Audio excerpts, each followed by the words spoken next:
Hey everyone, welcome back to bageltcg. Today we have a really fun Blitz deck tech with Oldhim AGGRO. Oldhim doesn't seem to be a traditional aggro hero, but with some of his powerful cards like Thump and Icequake, he's able to actually hit for quite a lot of damage while also disrupting the opponent. Starting off with the equipment here, we're actually going to be using Anathos, which is traditionally Bravo's weapon. The advantage to Anathos is that it swings for 6, so when you're an aggro deck, 6 is more than 4, right? So we're just trying to hit the opponent as hard as possible, and this weapon allows us to really do that. We're running Goliath Gauntlet, which is a very good weapon, or very good arms equipment, I should say, especially in combination with the Thumps that we'll look at later. Hearten Crossstrap gives us a discount when we really need it. Helm of Isen's Peak will block for 1, and on some turns when we only have 1 card and we don't have anything else to do with it, we can pitch it to gain an extra intellect for our next turn. And our legs are just some Iron Rot legs that'll let us block for 1. Looking at our damage here, let's actually split this by type. So we've got our attack actions here. I'm going to zoom out a little. And we're just going to be a very aggressive deck, right? So as a Guardian player, you already probably know that you need a lot of blues, even when you're an aggressive deck. So you can see we've got a lot of these blues here. But we also have some powerful red cards like Endless Winter here and Oakenold, which are both very powerful, aggressive swings that will also disrupt the opponent. So Endless Winter here, if it hits the opponent every time they activate an ability, they get a Frostbite on their next turn. Oakenold, if it hits, they have to put 2 cards at random from their hand on the bottom of their deck. Spinal Crush, if it crushes the opponent, which means crushes when it deals 4 or more. When this crushes the opponent, they lose Go again on their next turn. And then Thump, if it hits, they discard a card, but only if Thump's power is greater than its base power, which basically means you just need to increase its power using any sort of method. The easiest one is obviously this Goliath Gauntlet, which I recommend using on ideally these red Thumps. The red Thumps are a base 6 power, so it'll instantly bring them up to 8 power and allow you to swing for 8 Dominate, and if it hits, they discard a card, which is quite strong. We're running 5 Pummels here. We're running 2 reds, 2 yellows, and a blue. Pummel's a great card. It really helps with any of these to do some extra damage. The opponent might fully block, and then you can play Pummel and get that little extra damage there. We're playing Pulse of Loft. I know we're not a defensive deck, but the main thing is that it's a blue, and it also double fuses Oakenold, which means you can reveal it to fuse both Oakenold at once as an Earth and Ice card. This is really the powerful package here that is going to allow us to do a lot of pumping, especially on our weapon. This is really going to show how powerful Anathos is. Because Icequake right here says your next attack. So Icequake will pump Anathos. It just makes your next attack have increased power, right? So the blue gives it +1, the yellow gives it +2, and the red gives it +3. So you can make your Anathos get +3, and whenever your next attack hits, or whenever any attack hits this turn, the opponent gets a Frostbite. So if you play the red and then swing for Anathos for 6, it's actually for 9 and gives your opponent a Frostbite, right? Quite powerful that Icequake works on your weapon, and obviously it also works on these 6 Thumps that we're playing, which is good as well. Tear Asunder is a very well-known Guardian card that also works on our weapon, right? So this can give our weapon +1 and Dominate, and if it hits a hero, they discard 2 cards. So this can, if we're swinging Anathos for 6, this makes it 7 Dominate, and they discard 2 cards when it hits them. So very powerful that we have all these ways to pump our weapon. We're also running these 2 blue Slogism. They cost 3, so they work to turn on Anathos' ability. Once again, Anathos' ability is if you have 2 or more cards in your pitch zone with cost 3 or greater, it gets +2, right? So you need 2 cards in your pitch zone that both have cost 3 or greater. So Slogism will turn that on when you pitch it. It also makes your next attack action with cost 2 or greater gain +4, which is a lot, and obviously works quite well with Thumps here.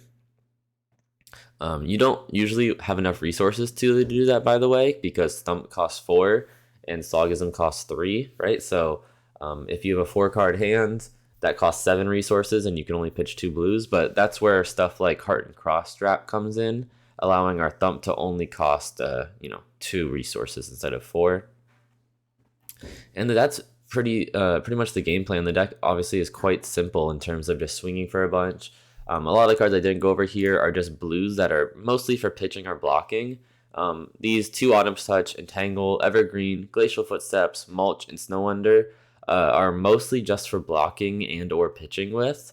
You're just going to be pitching them a lot, and sometimes you will have to swing with them, especially like this Glacial Footsteps later in the game. If you're at the last few cards, you might swing with this because it's for 8 still. But typically, these are just going to be your blues that you need to have the deck function.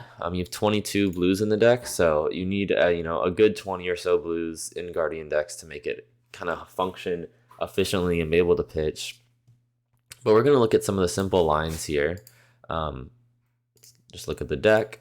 So you're going to see a lot of this is just kind of simple swinging for as much damage as you can. You're just going to look at your hands and see how much damage you can really swing for. Optimally, we're not going to be blocking much with this deck, actually. We're just going to be trying to swing as much as possible. This hand is probably going to be a Spinal Crush hand. Usually whenever we draw any of our big red attacks, that's just what we want to do.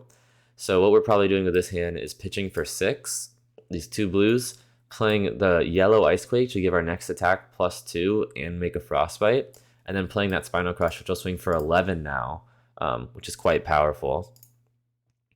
Let's look at our next hand. This is going to probably be a Thump hand. So we're going to pitch for 6 again. Once a hand, you're going to see that we're usually pitching 2 blues every turn. We're going to play this yellow Thump. It may look like it's only for 5, but we're actually going to pummel it, which is then going to make it dominate. So if they've already blocked from hand, they can no longer block from hand, which is very important to note because it'll gain dominate after you play that Thump. They can play defense reactions in response from hand, but they cannot block any further. And it'll also give that discard effect. It'll give 2 discards because of how Pommel works. Excuse me. This is another pretty obvious Spinal Crush hand. Pitching for 6, playing red Icequake, and then playing Spinal Crush, which is going to be for 12, which is pretty good. So this is a hand where I'm actually probably going to play Oakenold here. So we're going to pitch Thump and pitch Icequake for 3, play Oakenold, and then we can double fuse with this Pulse of Eisenloft, and then we can even Arsenal it here if we want. This hand, interesting. We can't fuse Oakenold both. We can't double fuse it here. We have an option to, on our opponent's turn, play this Pulse of Eisenloft, which might be a play as our defense reaction. This hand has a few routes. We're probably pitching this Glacial Footsteps. The question is if we play Icequake with Oakenold or Pummel with Oakenold. Probably going to pummel it here, so probably pitch those 2 and then just pummel that Oakenold. This is kind of a Terrace Under hand, right? So we're probably going to pitch, play Terrace Under, pitch, swing with our weapon, and then Arsenal that pummel. This is a perfect example of a really powerful red Thump hand. So we can pitch, play this red Icequake to give our next attack +3 and give it a Frostbite effect. Then we play the Stump. Because its power is greater than its base power by getting +3 from Icequake, it'll be for 9 with Dominate. And if it hits, they discard a card and get a Frostbite. So it's a very disruptive deck. You're not going to be doing a lot of blocking because you mostly just want to swing for a lot, disrupt your opponent. Yeah, that's most of the game plan. I'm just going to look real quick. I haven't looked at the price recently. I believe when I checked last, it was $50 budgetized when you optimize it. I just delete the hero because usually it makes it like a cold foil $100 hero when it's not meant to be that much. So unoptimized, it's $57. I always like to optimize it, turn off match printing because that can do weird stuff. I've had that optimize really expensive cards in. And let's see, we can cheapest, we can get $47.62, which is quite good for a cheap budget deck. You also have some of the staples if you ever want to, transition over to playing a competitive, high level expensive Guardian deck. Spinal Crush is already a must, so you'll have that. Terror Thunder is already a must, so you'll have that. You know, you can see some of the expensive cards are these two there's two Spinal Crushes, I should say. But you know, decks, the core is pretty cheap. You can see all these really cheap cards here. Almost the entire deck is pretty cheap. I think the only expensive cards is like Spinal Crush is $10 a piece, Pulse is $6, and then Terror Thunder is $4 a piece. But overall, pretty cheap deck. $47 here when I optimize it. And I hope you guys enjoy it. It's really fun. You know, Guardian's my favorite class, and I love trying to do new takes on it, especially powerful Blitz decks. This deck will definitely put up great results. It'll do well into like Briars and such that are going to get easily disrupted by these Frostbite tokens. So I'll see you guys next time. Remember to like and subscribe. Bye.